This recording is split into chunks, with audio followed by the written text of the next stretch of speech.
So Radhe Radhe বন্ধুরা, তোমরা সকলে কেমন আছো? আশা করি সকলেই ভালো আছো। তো অনেক দিন বাদে আমার ঠাকুর ঘরের বিগ্রহগণের একটা সম্পূর্ণ ভিডিও নিয়ে আসলাম।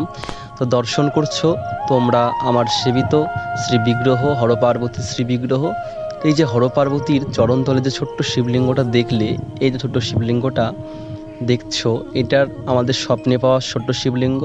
আর তার নিচে যে কালো পাথরটা আছে সেটারও অনেক রহস্য আছে। অনেক দিনকার পুরনো এক পাথর, এক ভক্ত বাড়ির থেকে আমাকে সেবা পুজোর জন্য দিয়ে গেছে। এখানেই সম্পূর্ণরূপে থাকবে এখন বর্তমানে। আর এই যে মা রক্ষাকালী দেখছো তোমরা শর্ট ভিডিওতে, মা রক্ষাকালীকে আবার দর্শন করো পূর্ণরূপে। মাকে একদম 5 বছরের বাচ্চা মেয়ের মতো লাগে, দেখো ক্যামেরা ধরলে কত সুন্দর হাসু হাসু বদনে চেয়ে ওঠে। তো বন্ধুরা, মা খুবই জাগ্রত। তো অবশ্য এটা বলা ভুল যে মা শুধু আমার মন্দিরে জাগ্রত, এটা নয়।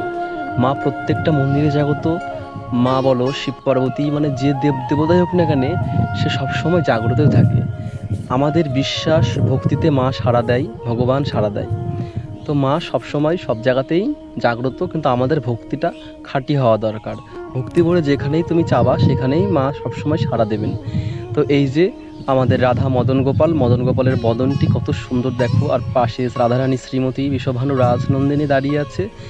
এই যে রাধা মদন গোপালের যে বিগ্রহটা, এটা শান্তিপুরে এক ভক্ত বাড়িতে সেবা হতো।